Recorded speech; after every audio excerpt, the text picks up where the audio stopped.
Good afternoon, everyone, and welcome to yet another Catalyst Conversation webinar, here streamed from the School of Science, Engineering and Environment at the University of Salford. If you're new to us, we are based in the Northwest England, and our school crosses across several campuses at the university, and it's a very broad and exciting research offer. So if you are new to us, please take some time to check what we are doing. So I'm bringing to you yet another session of our Catalyst Conversation webinar series, which is a webinar born from the collaboration with our student partners and project students who want to know more on certain sections that are not usually offered within their degrees. So what we're trying to do, in our collaborative research project, we're trying to cross some cultural, structural boundaries and give more access to minoritized and Black chemists, in particular, more research and other opportunities so they can thrive in their employment. So today's session is very special, and I'm very honored to introduce Professor Andy Miah, who is our chair for, sorry, I'm just finishing with these slides first. So the talk today is part of our seminar series. We have 3 more sessions, so if you would like to follow all of them, please use this QR code to sign up for the next one. So we have soon coming a session on how to get a job, and also have some presentations from our colleagues in chemistry careers, and talks about reclaiming authenticity of our York University partners. So today, as I said, it's very special from a science communication specialist and superstar, Professor Andy Miah, Chair of Science Communication and Future Media. So Andy is an expert in a number of topics, including ethical, legal, social and cultural implications of technologies of change, new technologies, and science communication. So I will also remind you that we have a Padlet if you want to leave some thoughts, and you're also invited to leave questions in the chat we will address at the end. So without further ado, Andy, floor is yours. Thank you very much. Well, it's a pleasure to have the opportunity to talk to you all today. And yeah, it's a subject that I'm really passionate about, in part because I didn't really start in this area, and I was sort of convinced about it as I went through my career, that it was really important to think about the way in which we communicate, the way in which we engage with the public, and the way in which we think about our presence and role within the community. I remember a professor of mine told me that on average, an academic article is read by 6 people.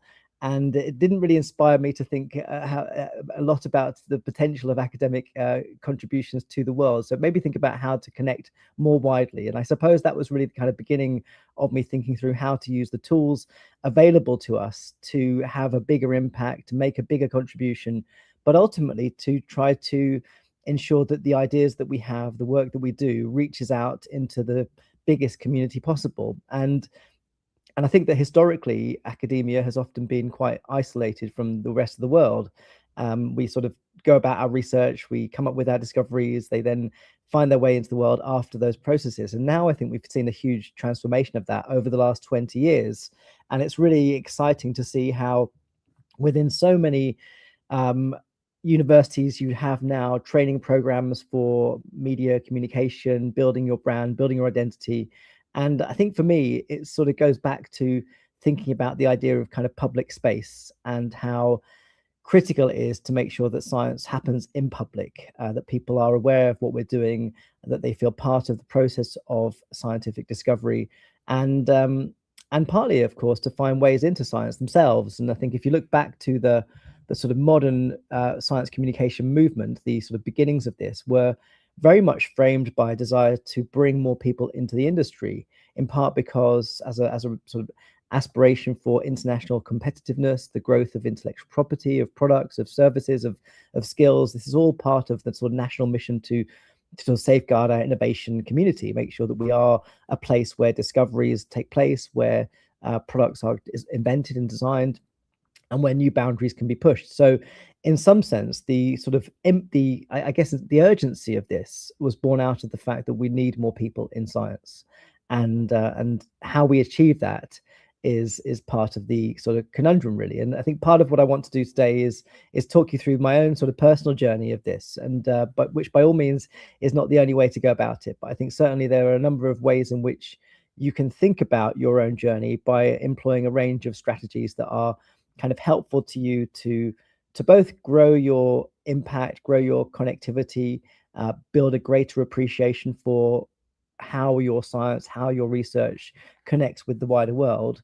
But I think also there's a really strong kind of personal development journey that you go on by doing this kind of work. And that's the one thing that always sort of keeps me really excited. I remember we took I'll talk about this a little bit later, but we take a range of sort of science demonstrations to different science festivals around the country and often around the world as well. And I remember we took a virtual reality headset to a festival, a number of the headsets we took, and there was a 80-year-old man who tried it on for the first time, and he came out of it and felt like he was in the future, he'd seen the future, and it was a real kind of light bulb moment for him. And the only place he would have encountered that really is at a science festival, which have been sort of catalysts for a range of those sort of interactions. And I think that one of the things that I think is really crucial to sort of take into account is in building that idea of a personal brand around your research, around your science, is as much about sort of finding your community and finding your contribution to it as it is about trying to make sure your research has an impact or try to grow your own career path. And these things do, I think, quite helpfully dovetail in many cases. But I think it's always useful to keep a sense of that motivation within what it is you're doing. So I'm going to run through a range of different ways in which we can think about this, and hopefully take you on a journey where at the end of it, you'll have a sense of some of the different things that you could employ to help you think through developing your own visibility, your own networking. I think it's certainly something that's really critical. I think discoverability is a critical part of progressing in your career. And what's really exciting about that is there are lots of ways in which you can take ownership of that. I think in the past, we were actually much more reliant on our own sort of personal professional networks, and often introduced by our seniors, people that are in our immediate community. I think now you have the potential to transcend so many of those limitations and to find ways into, quite frankly, the most remarkable settings that are imaginable as a result of having that sort of visibility and that profile. So for me, this conversation is about having a strategic approach to this, and it's something that I think begins with putting the time into it. So going back to that conversation I had with my professor about the challenge of making sure our research and our outputs reach people, I sort of remain motivated by the idea that good science doesn't end with communication, it begins with it, that we need to think about these things as deeply intertwined, and building your own brand is as much about building those connections with communities as it is about trying to share the messages of your research.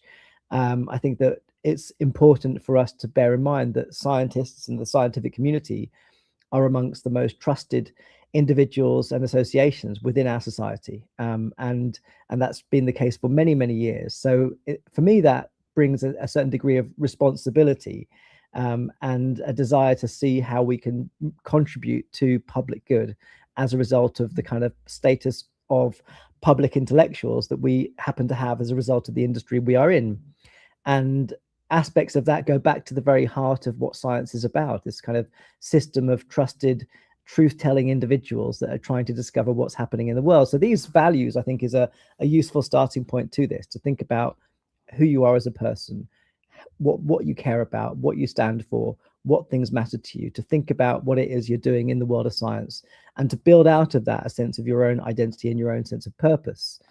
I think we don't often put a lot of time into that, but it often underpins everything we do. We have a sense of purpose about the science we're pursuing, the discoveries we're trying to achieve, and eventually perhaps the impacts we have on things like public health or climate action. These sorts of things are at the heart of some of our core kind of concerns and why we're here.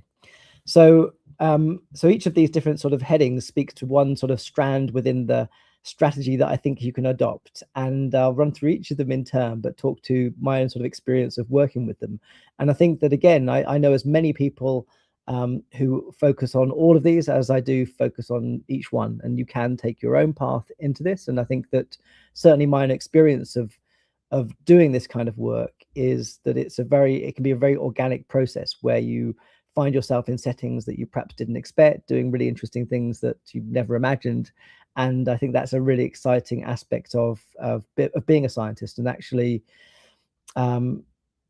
one of the benefits of putting yourself out there, being out in the public space, talking about what you do, is it really challenges you as well, and challenges how you think about your subject, how you think about its contribution, and also think about its purpose. So these are, I think, useful reflexive processes on which you can go. But equally, it's a place where you can grow your career and grow your reputation and grow your brand as well. And I think it's an unusual way to think about ourselves as a kind of brand identity. I think as scientists, we probably push back a little bit against that idea, but it's a useful kind of construct to have in your head in terms of how you present yourself. And it's not so dissimilar from how you think about creating a CV and what your CV says about you and what it doesn't say about you. And that's probably a useful way to think about the extension of it into a brand identity, to have what we may describe as a kind of living CV born out of the different platforms that you use and that you share content about what you do and what you care about. So I think considering it in those terms is quite a helpful way to go about thinking through your own steps in that direction. So I'm going to start with websites. So this is a screenshot of my website. It is a project that I've had going now for quite a number of years, and I think for me that's really important to emphasize. And I want to show you, as I spent this morning looking back on some of the screenshots of my previous websites, and this takes you back to 2019 and eventually all the way through.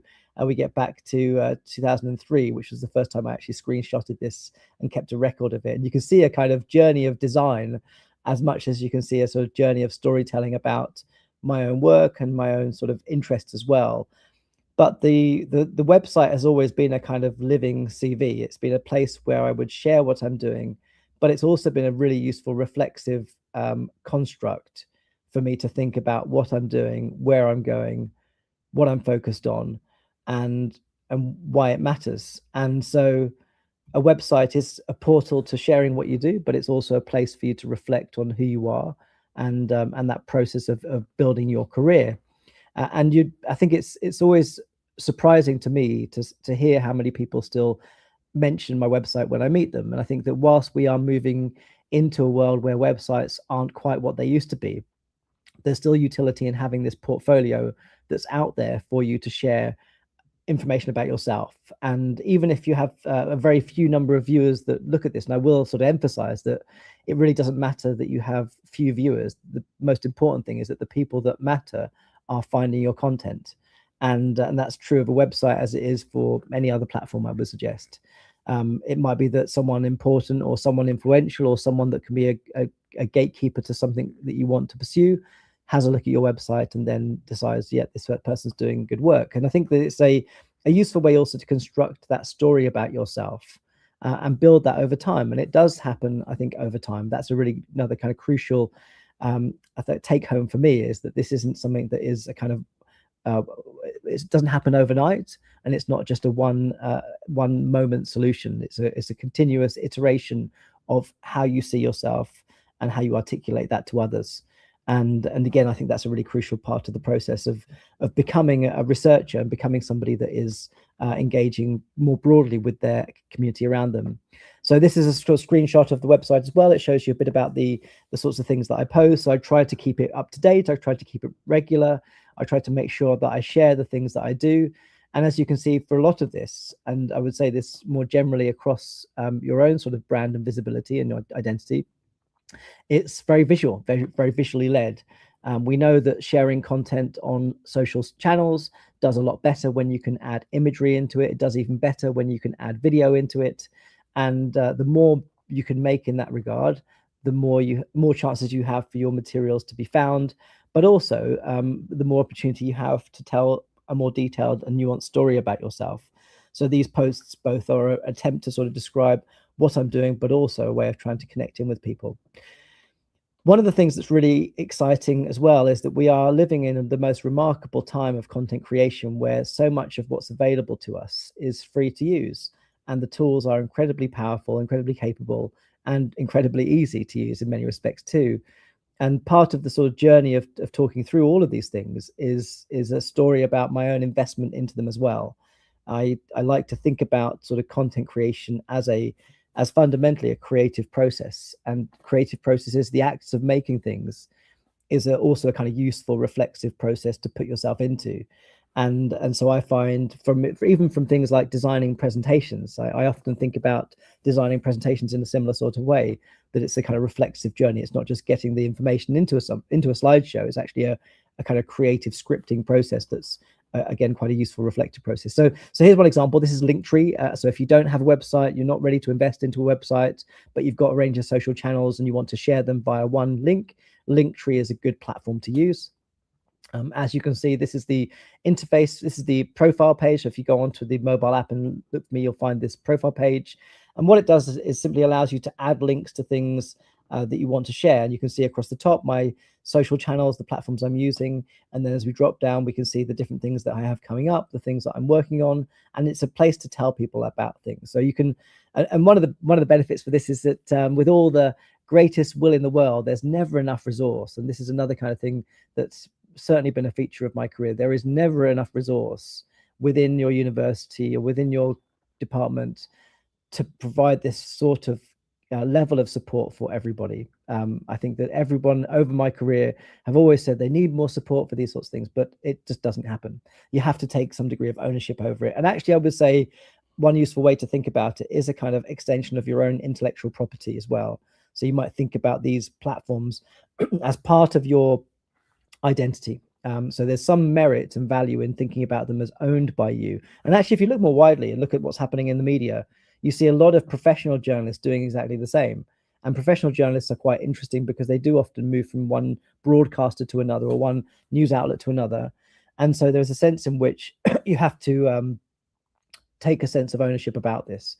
So Linktree is a really easy starting point. Linktree allows you to simply add links to things that you want to share, update it really easily. You don't need to know any website skills, very low bar to entry, but does quite a good job of helping you share a lot of what you're doing. So for me, that's the sort of beginnings of thinking about social media as a professional tool. So I use the term pro-social media to describe some of these things. And there are different places that I think fulfill different criteria for the sorts of things we want to get out of them. And I will emphasize that it's really, I think, really prudent to think about these things from an intrinsic motivation perspective. So how is it enriching your life to be able to be part of these environments? So this is a screenshot from my Instagram account. Instagram, you'll know, is quite historically a kind of creative space, people sharing photography and video. I think about this platform as very much a more personal, professional space. So I have more interactions with people that are more personal in here, but it's again a creative environment in which you can share things, I think, quite comfortably, but also with the creative tools that the platform allows. TikTok is similar. I would say that, again, each of these platforms, and one of the things that is really important, I think, to take on board here is that one of the reasons to be part of these platforms is not necessarily to become a huge account that millions of people follow, but it's also to understand how audiences are changing, where the opportunities for learning are changing as well. So I've spent a good 5 years on TikTok now and have seen how both the sorts of expectations of people trying to engage with content have changed, but also just how much great stuff there is on these platforms too. I think that by growing your own accounts on these environments, which are not by any means sort of uncontroversial, there is often difficulties with using them, both in terms of the sorts of feedback you can get from people in comments, the sort of attention your content might draw. But there are some incredibly inspiring science creators on this platform who are doing things that are either for sort of young audiences, children that are revising for exams, or for adult audiences that are trying to understand complex scientific issues. So it's become a huge amount of material that you find on platforms like TikTok that are sharing science really well. And actually, I would say that there's a lot of desire for these sorts of skills within lots of organizations, not least of which are academic associations. And over the years, we've seen academic associations try to grow their own impact publicly. And so to have these sorts of skills where you can make material for these platforms has become a growing interest, certainly too. And I would say that the best thing you can do is just to dive into the platform and try to explore it. This is an application called CapCut, which I use on a daily basis almost. And it's a really great, light touch, but very advanced and very capable editing software.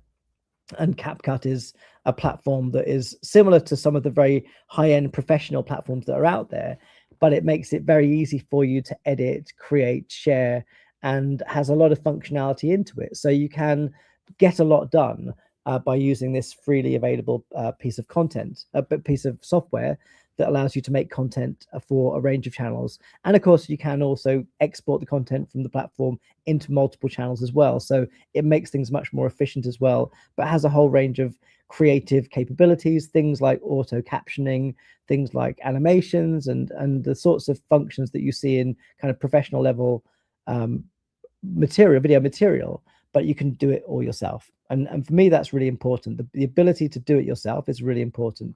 And it's not about sort of trying to sort of think, well, do you have time to do this sort of thing? It's actually about integrating it into your own sense of the scientific work that you do. So many of my collaborations have come about as a result of social media content that I posted. And so you'll find that it opens up doors in ways that perhaps you didn't expect, takes you in directions that are surprising, but also, again, provides that space for you to build that sense of continuity across your career. And you might spend your career in many different institutions, but these channels, these it's a bit like having your ORCID ID for those that have the sort of scientific URL that's attached to their publications. The ORCID ID, it's a bit like having that throughout your career. These platforms are a place for you to establish that continuity. It's important that we talk about LinkedIn. I think LinkedIn is something that often can divide people in terms of how they feel about it. Certainly, it's a platform that I absolutely advocate people getting involved with and using quite significantly within their careers. It's of course a predominantly professional networking environment. It is useful to think about it not just in terms of your growth and your connections, but also in terms of your discovery about your subject. And I think there's lots of really interesting ways in which you can use the platform to help build your career pathway. And it's partly connecting with people, of course, the people that you meet. So you go to a conference, you meet people, you ask to share LinkedIn profiles at the end of it. And it's not just then growing those number of connections that you have, it's partly having a database of the people that you've met so you can remember them over your career, follow up with them on opportunities. But also, like all the sort of social platforms that are out there, the more you engage with the platform, the more you teach it more about yourself. And it then can give you insights into things like jobs. So job discovery is a great example of that. Increasingly, organizations are using LinkedIn to advertise jobs.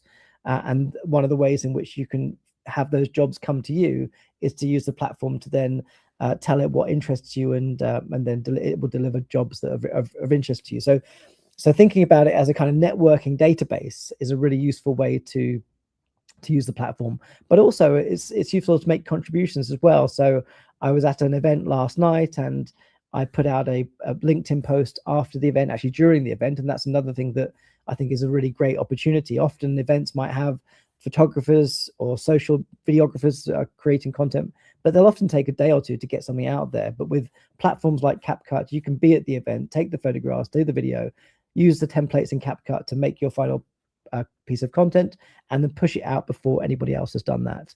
And then you can tag everybody in it, and all of the things you do when you undertake that process are really useful. Yes, you certainly then bring attention to yourself as somebody that shared something related to it and maybe shared it first, but you also it's like a note taker as well. It's like a public note taker. So I wanted to share something last night in order to remember the people that I met or the people that I thought were interesting that I might want to meet in the future. And by sharing the post publicly, I now have a record of that. So it performs a range of different functions to create the content, not just to kind of grow that brand identity. But certainly it's also a great way to discover organizations and how they work. So when you go into a company website, a company page in LinkedIn, you can see the types of roles that are there, and you might discover that there are roles within your sector that you hadn't even known about yet. So again, it can be a way for you to discover more about your industry, more about the potential relationships that you might find. And I would say that there's so much more than you perhaps imagine. What I found over my career is that our relationship as university academics to the wider industry or governance policy making is absolutely unexplored by most academics. And there are so many different pathways that you can take in your career that bring your expertise as a scientist into lots of other interesting settings. So LinkedIn can be a great way to discover those types of roles and see which ways you might become part of those pathways. So it's a great, again, career development platform, not just a place to kind of collect people. And I think actually to think about it as kind of collecting people is quite a limited way of understanding its value. So moving on to networks. Networks, I think, are a critical part of your career development. I remember as a PhD student being asked whether I was part of an academic association. And at the time, there were a number that I wanted to be part of. And one of the barriers to that often is the cost of them. Often they require memberships, and that's not always achievable. But there are lots of other networks that are out there that can help you grow your own career path. One of them I think is really incredible is the FameLab community. And FameLab operates all over the world. It's a brand that's originated out of Cheltenham Science Festival, one of the premium science festivals around the world. And they set up FameLab as a way of trying to grow the public presence of scientists around the world. So in 2005, they wanted to create a competition where people could then submit videos or perform on stage talking about science. And it's a way of trying to grow that skill set, but also to grow the content that's out there about this. So if you go online and Google FameLab, you'll find a lot of videos of scientists sharing simple videos about their work. And FameLab is a good example of a kind of network that perhaps you wouldn't discover just by your conventional academic association. And I think we still are relatively sort of guided towards thinking about what is our academic association in chemistry, in biology, whatever it might be. Where do we align ourselves? Which of those conferences do we go to? And that becomes quite a kind of focus for us.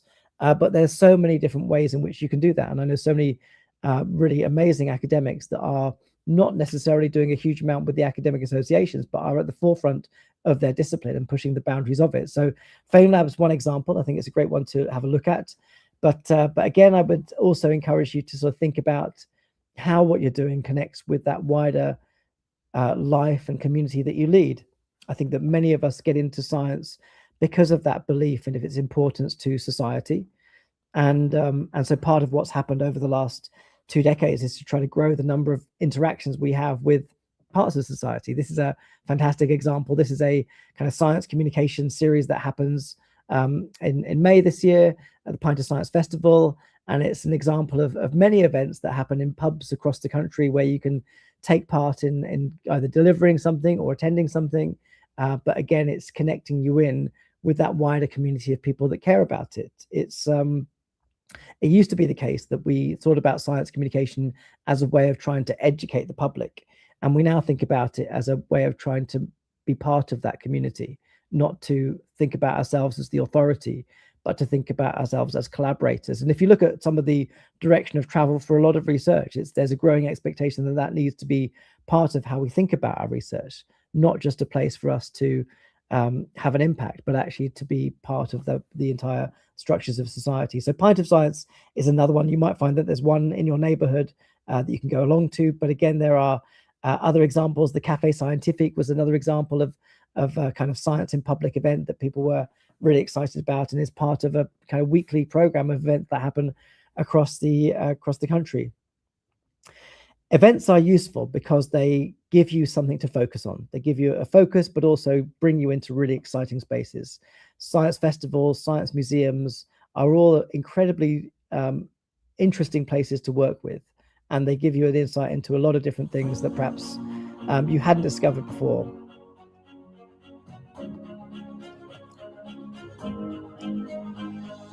So this is from New Scientist Live, which is one of the events that happens in London predominantly every year and happened in Manchester a few years ago. So what we did is agree to set up an installation here where we brought 10 or so virtual reality headsets, and the headsets were kind of the draw for the audience. But what you're seeing here is a number of scientists who would be there explaining what people are seeing, whether it's content about biology, chemistry, or technology. The people that were there to support the public experience were all scientists that were then having opportunities to talk with, share, and connect with a range of different people from the public, general public. So science festivals both give you the opportunity to do that, but also take you into a slightly different territory as well, a territory that perhaps is unfamiliar. How do you talk to the public about what you're doing? And that's often quite difficult because we find ourselves in quite specialist areas with quite technically, I guess, specific language, and it's not always accessible to most audiences. So the way in which we can use festivals to try to harness alternative opportunities for public engagement is a really great way to think about its value. This is another example from the Manchester Science Festival where we created an installation that was looking at the science of the microbiome. And you can see here a range of kind of creative artifacts that were designed to tell the story of the science in a way that was really immersive, really creative, really compelling, and gave people a sense of kind of hopefully a sort of uplifting experience to be part of. And that's another sort of interesting dimension to this is if you look at some of the best sort of works of science communication, they're often able to elicit a sense of kind of emotional responses. And so partly what festivals can do for you is to give people the chance to have that kind of experience, not just to find out the information about the science and then apply that to their life in some way, but actually to feel connected to it, to feel that it's part of their world, to feel often just safe in the space to talk about science, which sounds like a simple thing, but it's incredibly difficult. Most people who aren't in science really feel quite intimidated by engaging with scientific matters. So part of bringing science into spaces like this is to increase the degree to which it feels safe to have conversations about them, safe to express what you don't know, what questions you might have. And I think, again, that sensibility is a critical part of what we need to understand, but also then what should lead us into doing this kind of work. And it goes back again to you thinking about your brand as a career scientist, as someone that's pursuing science and trying to progress. It's not just about the impact, the outputs. It's not just about the publications. It's about your role within that wider community of work. This is another installation from a festival. This is Professor Mike Wood from the University of Salford, who did work out in Chernobyl. And what you're seeing here is imagery that's created from camera traps set out in the region, camera traps that were designed to create data insights for the research. So trying to make sure that we understand which animals are there and which ones are not still.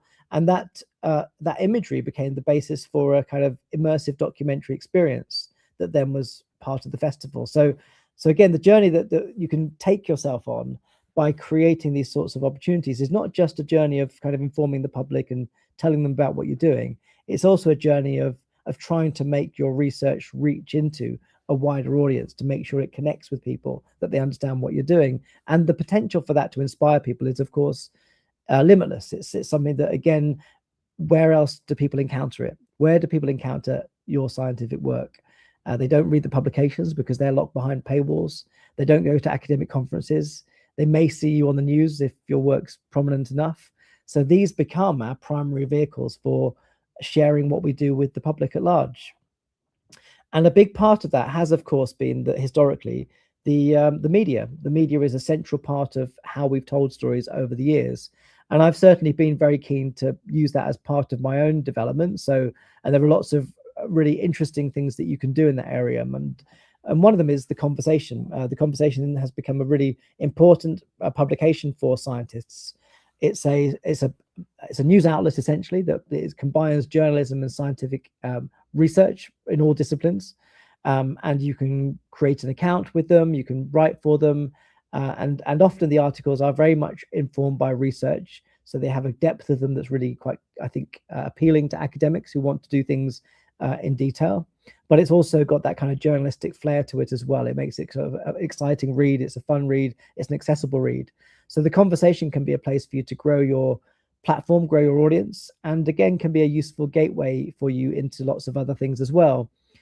One of the benefits of publishing with platforms like The Conversation or any other sort of news outlet really is that you benefit from their audience network, but also from their influencer network too. So by being part of that, you might get invited into talking about the subject on the news or on the radio.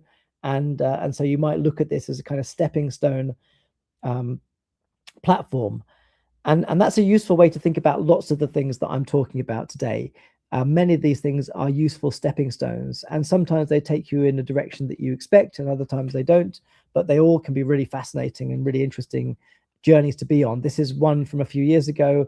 This was a BBC podcast, audio drama really, that was released, and the producers, the subject of the podcast was about sort of the future and science and technology, and what they wanted to do as part of their product was to create a kind of podcast alongside it. So the sort of multi-part drama went out on the BBC Sounds or BBC Radio 4, I think it was. But then alongside each episode, they created a kind of interview conversation with a scientist about some aspect of what the show was engaging with. So I found myself part of one of the episodes. And again, what felt really exciting about it was being part of this wider creative piece of work. And again, those sorts of things are quite unexpected to discover yourself being part of, but are nice chapters in your career to have been involved with, and they become really memorable. I think one of the other reasons why it's so fun to do this sort of thing is that it becomes a really rich part of your life to have been involved with them. And so much of this can begin. And I guess the other sort of lesson I would say is that by doing this, you kind of have a constant drip feed of what you're doing that reaches the public. Whereas if you just rely on outputs and conferences, is very few and far between moments where you can actually share what you're doing. You can now create your own podcast on platforms like Spotify with very limited technical capabilities. Just knowing how to operate a website is pretty much all you need to know. And the platform does a lot of the work for you. So using these platforms, empowering yourself to build your own content, build your own products around them is both an achievable thing to do today, but it's also a really inspiring thing because it still feels quite new to me that we can all now have our own podcasts and creative shows. And actually, I think that whilst the sort of response to that is there are so many podcasts, do we need any more? What I would say to that is that the process again of creating the podcast can be a really collaborative, fruitful process, even if it doesn't have millions of followers. it takes you on an important journey that can be useful for your own professional development too. Not least of which is then being discovered. So this is Digital Planet, and it was BBC radio series on World Service.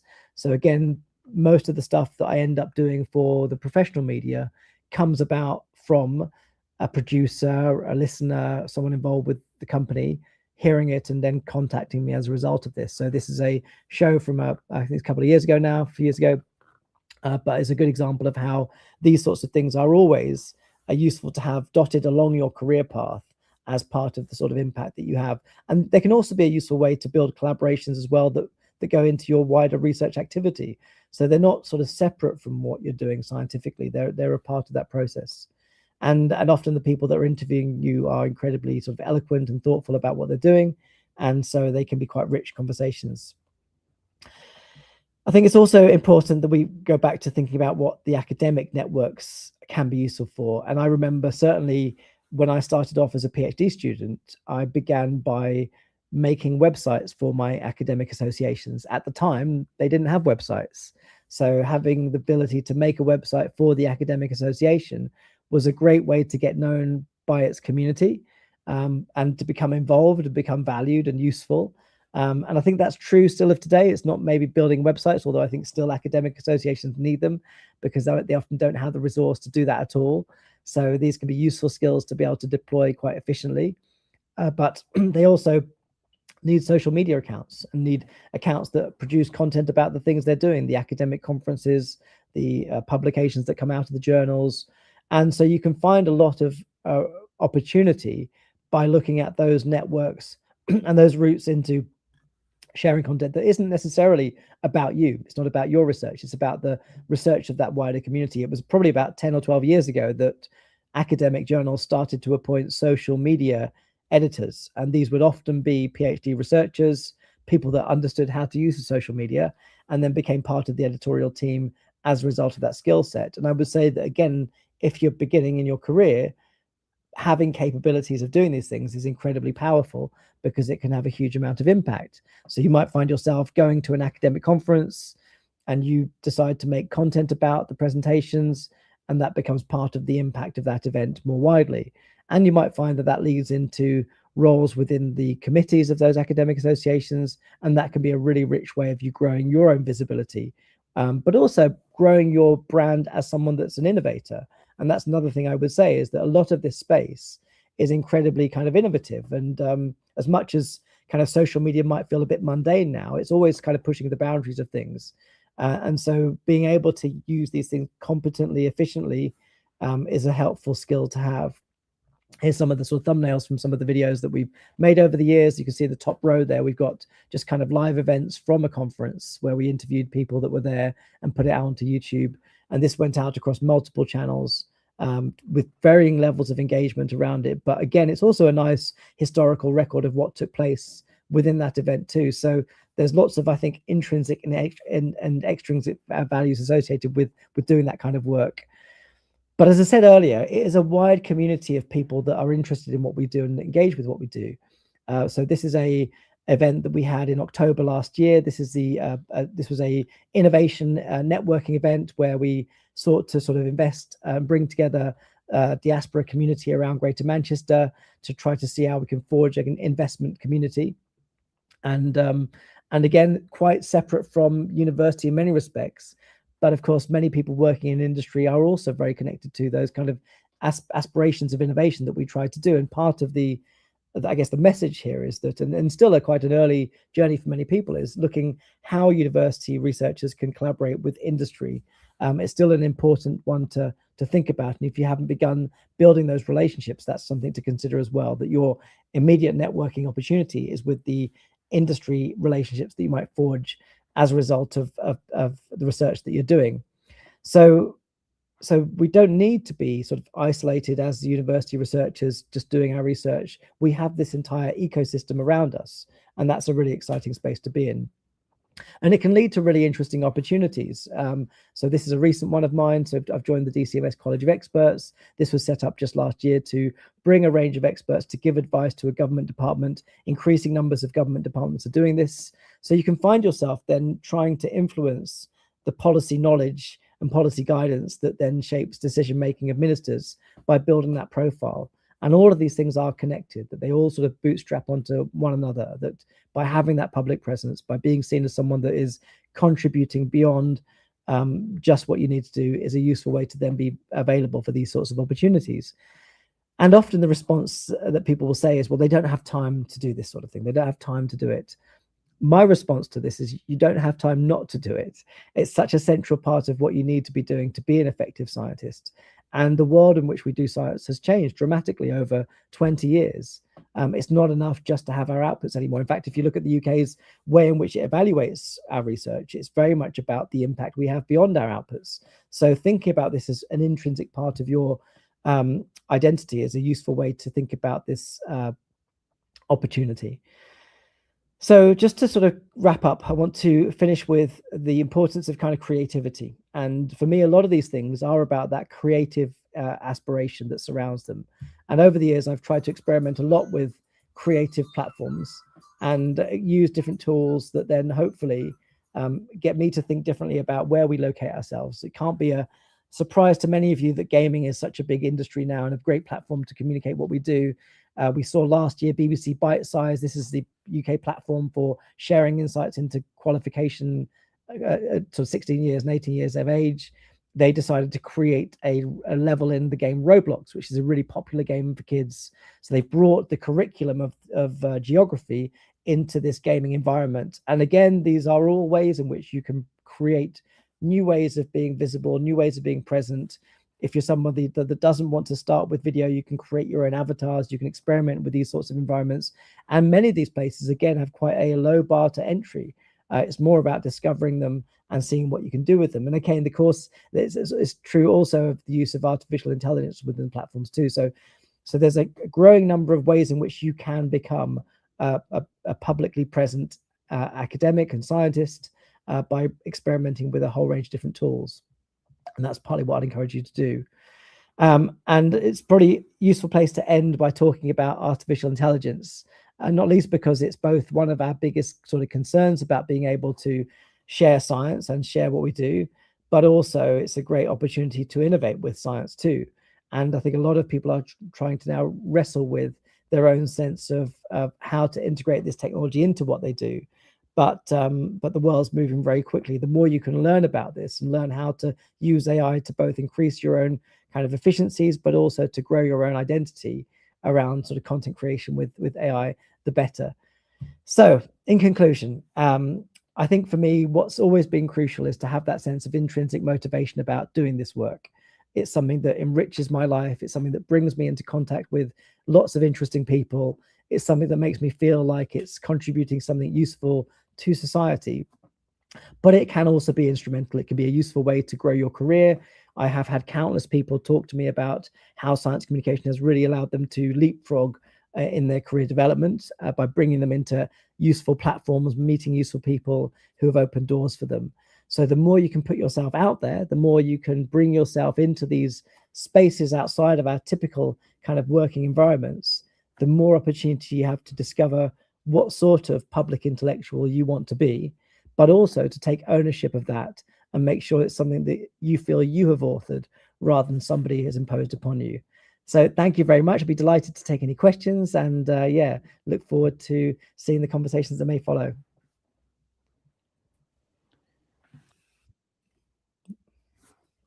Great speech, and we enjoyed this thoroughly. So we now have some questions for you. Let's start with the first one that I can see here. Sorry, not this one. Absolutely insightful. I like to work of the Cheltenham Science Festival organizers. I was a Fame Lab winner in South Africa 2020. This is from Pinky. Also some other comments. Dorothy says quite an enlightening talk. And see another question. So now we have a question from Anna. Would you advise to consider TikTok as an alternative science education platform? Is it better than LinkedIn or or there is a different alternative? Well, it's a great question. Well, first of all, Pinky, congratulations on winning. That's incredible. And FameLab is a wonderful community of people that are doing extraordinary things, I think. And so you're part of this wonderful network. And I'd encourage anyone to engage with FameLab and find out more about it. See if you can compete if you can in your region. So yeah, congratulations again, and thank you for your comment. I think that it's really interesting because I think that many platforms began their life as being talked about as alternative. And now we're at a point where we talk about legacy media, which is a phrase I don't particularly like, but it's applied often to television broadcasters like the BBC, like ITV, whichever country it might be. And in part because I think that for many people, they are the alternative now. Platforms like TikTok are becoming the primary channel of news discovery for many people. And I think that's a really important idea to keep in your head, is that the data tells us, especially for younger people, that TikTok and even Snapchat, places like that, are primary places for discovering news information, scientific and educational information. And for many of them, it is the only platform they use. They don't turn on the television, they get in the living room, they don't watch the news. And I think the predicament we have as scientists is to sort of lament that and think, oh, how awful it is. The younger generation don't know anything.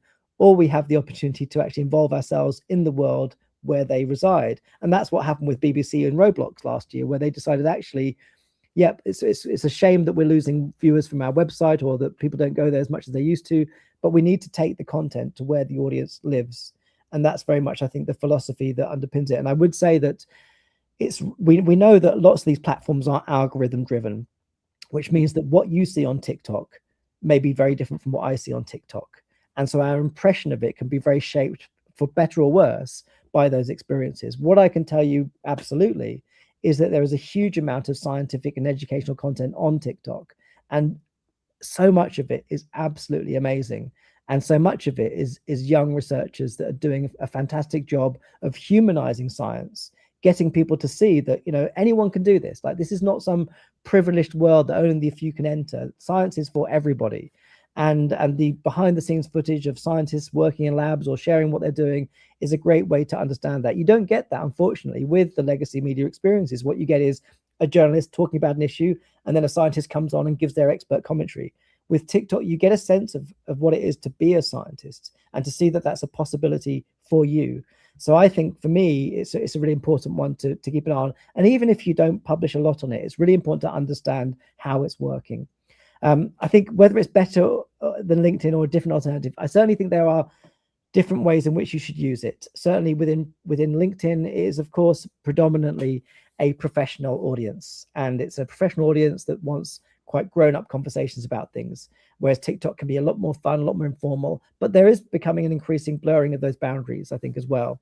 So we see my approach to content creation is to try to establish a workflow that makes it easy to publish across each of these platforms. And I think if you get that in place, it doesn't feel like it needs to take up your whole day to do it. You can just simply export from CapCut into LinkedIn, into TikTok, into Instagram, and get that all done in one, rather than have to spend your whole life doing this. So I think, and then I think it's also about how it serves you as well. What do you get out of these platforms? LinkedIn for me is predominantly a 9-to-5 experience, whereas TikTok is also in out of hours. So I think it's really important to keep that in mind too. Thank you, Andy. Definitely inspiring about the TikTok. I absolutely agree, and it's a very different view. So I had a question, quite similar, but for our early career researchers and us time-poor academics, what is one platform that you would prioritize first for building STEM brand, and why? Because you spoke about branding a lot. So I guess I would say I'd look at it on sort of a couple of levels. One is about your individual career and your brand and what you do there. Another is how you build your brand alongside the communities that you are working with and that can be instrumental to your own career development. So, for example, if you are whatever your discipline, look and see what your academic association needs in terms of its own development, and see how you can contribute to its own progress, either on LinkedIn or other social channels it might use. And I think that's a useful way to spend your time. And actually, if you have only a few hours, dividing your time between work for that association and what it can do and work for your own channels is a useful way to do it. Because, of course, if you then publish something on the channel of the association that you're working with, you get the visibility of their audience too. So I think it's useful to look at that strategically. I would say that the easiest bar of entry to building your own portfolio is LinkedIn, because the LinkedIn channel, you can think about it like a website, a very easy to manage website, but also quite a productive way to make connections with the targeted people that matter to you. But that's very different, I think, from wanting to have an impact on the general public and for your ideas to reach out to there. And one consideration in that is that in some platforms, you don't get the kind of discoverability that you'd want from a wider audience. So if you publish in LinkedIn, it may not be picked up in Google, whereas if you publish on YouTube, it gets picked up on other platforms. So that's, I would say, sort of try not to think about it as prioritizing, think about it as managing across different platforms. All right. We have another question from Yara. For early career researchers who feel pressure to be professional, how can they stay authentic whilst building a visible STEM profile? I think a useful way to think about that and to start with that is to look at some of the people you think are doing a great job. And there are lots of scientists that are doing a great job on these platforms, and it's incredibly professional, incredibly insightful. And to have a sense of those role models is a useful beginning, I would suggest. I can think of so many academics and scientists who are early in their career who are putting out really professional content on neuroscience or nanotechnology or whatever it might be. And I think there's nothing about that content that is detrimental to their career. Quite the contrary. And I would say the emphasis actually is more these days on trying to humanize science rather than present us. I mean, it's a classic thing about 20 years ago. We'd do science festivals and people would wear white coats as scientists. We don't do that so much anymore, because the white coat was a kind of barrier to feeling that it's something for other people. So people are much more informal about that now. And I think there's a greater understanding of the importance of that. So I'd say try to find role models, but also I think lean into that humanizing side of it. All right. Another one from Yara, and we have some more after that. So what is one mistake you see scientists repeatedly make on LinkedIn and how they can avoid it? I think that one of the mistakes on LinkedIn, but also I would say more broadly, is to think about it as being a platform just for sharing what you do. I think that's I would say that 30% of what you do on a platform should be about you, 70% should be about others. And that can include things like reposting content or making a comment on content, or even sharing posts about other things that are interesting to you. Like today we have an International Day of Women and Girls in Science taking place at the university. And that's an event run by one of our colleagues. And I shared that on LinkedIn this morning, hoping that more people would see it. And I think, that's, again, a nice way to work apart from anything. It's great to support others and what they're doing. And I think that the returns on that will also be really productive for you too, that people appreciate their own work being made more visible. So 30-70 is the ratio I'd go for. Right. Pinky has a question. If one already has an Instagram and socials on personal basis, how can they make that transition or making those spaces more professional? I think it's a personal journey and decision making around that. Certainly, I have many accounts on Instagram and on TikTok for different purposes. I have accounts for the fitness work stuff that I do on a personal basis. I have professional accounts, and I think I wouldn't worry too much about creating multiple accounts. Many people do it. It's useful to keep things compartmentalized. And sometimes you might find that those things kind of bleed in a little bit. So sometimes on my professional Instagram account, I'll share a post from my fitness account just to sort of share a bit more about my life. It's a strange kind of paradox that a lot of my personal life isn't very public, but a lot of my professional life is. But sometimes I bring a bit of that in as well. And I think that's a useful way to manage it. So having separate accounts can be a useful step, I think, if you're not terribly comfortable with the personal side of things being more visible. Absolutely. Another one from Pinky. What sorts of challenge face science.com and building visibility online in light of POPIA regulations and restrictive privacy of certain types of research? I think so POPIA is quite an interesting one. I'm not so familiar with it. We have sort of similar things over here around what we call GDPR, which is, again, sort of personal sort of identity data that we might share or not share. I think that certainly I hear a lot about, I think there is an issue with how people manage the reactions to what they're doing online. So often, especially if you're working in areas of quite controversial science, you can get quite a lot of negativity back, and sometimes quite sort of worrisome responses as well. And I think that's where, again, it's partly about trying to make sure that you can find ways of managing that, but also perhaps approaching it in a way that you're comfortable with. With regards to sort of the research itself, I think we've seen over the last sort of week or so, universities in the UK having conversations with national security agencies about the research that we're doing. And I think scientists sometimes think about this in terms of protecting their own intellectual property. How much should you share about your research before it's published, for example? And I think, again, I think if you're at all concerned about that sort of thing, I would say focus much more on the wider aspects of being a scientist and try to build that sense of identity around that work, rather than perhaps protected research insights that you might want to safeguard. I think this is the last one. So it's an unknown user. So as a PhD student, how can we develop professional voice that feels confident and authentic, especially if they don't fit the traditional image of a scientist?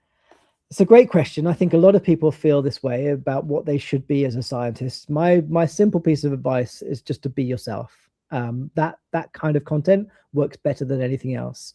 We are at a time where the idea of a scientist is being deeply disrupted by many of these platforms that are showing us just how varied it can be. There is no one way to be a scientist.